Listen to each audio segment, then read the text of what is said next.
for today's lunch. My rules, my cooking rules.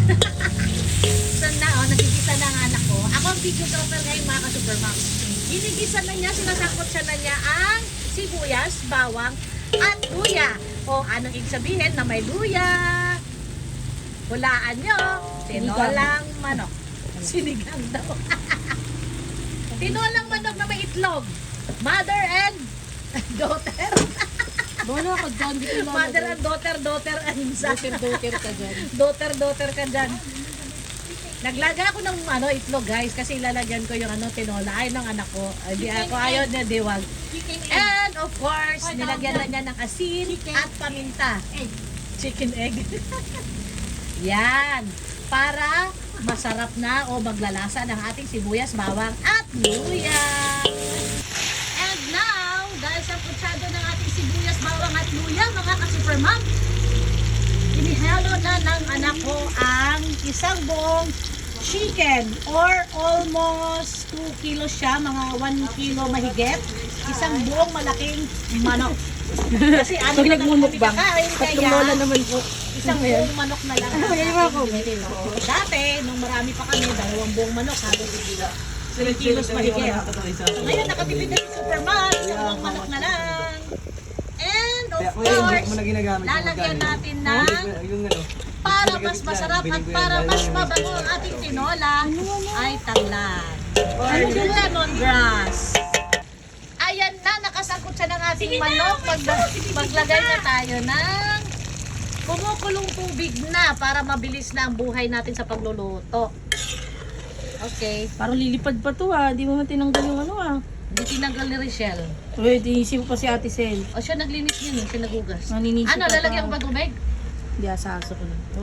Yeah, like. So ayan na mga ka-supermom. Maganda ang ating manok. Mataba siya. Very oily. So magbawas tayo ng oil. Mamaya naman ako na. Ha? Mamaya na. Sige. So, half cook lang namin ang manok. Yung, ibig sabihin yung bite lang. Yung, tawag ito? Salmonella yan. Hindi half cook yung katamtaman lang kagat na hindi naman yung pag kinagat mo lusaw na kagad sa lapi mo yung yung laman. Kasi mas masarap yung ganun yung parang lumalaban ng konti. So, takpan mo lang natin. Palambutin lang ng konti. Ito na ang gulay na isahog natin sa tinolang manok. Kaso lang, nakalimutan ko ng sayote. So, pechay bagyo. Pechay bagyo. Wala po siyang sayote.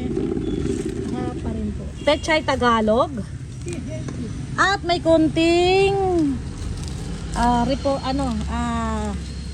repolyo nga. Ayan o, repolyo. Mga 1/4 siguro to. Ito mga to, tira-tira lang to sa rep. Na mga stock. Kaya ganyan sila. Pero ang pechay green, itong pechay green, pinabili ko sa palengke yan. Ngayon lang umaga. So, let's put na sa ating tinolang kumukulong sabaw itong gulay. Anito na mga ka-supermom. Isa-isang po. Ihalo. Kasi may basa. Ha? Isa-isahin mo. Kasi yung tubig. Nakadrain na yan. Tumutulo Okay. Gusto mo lang mag-video Manual daw guys. Kung pakilamerang vlogger. Diba? Ilog-log para maluto ang ating gulay. Isang matinding kulo lang to guys. Patayin na natin ang mas maraming gulay, mas masarap guys. Tinulang gulay daw sabi ng anak ko. Sobrang dami kasi. Ito yung nilagang itlog na 10 peraso.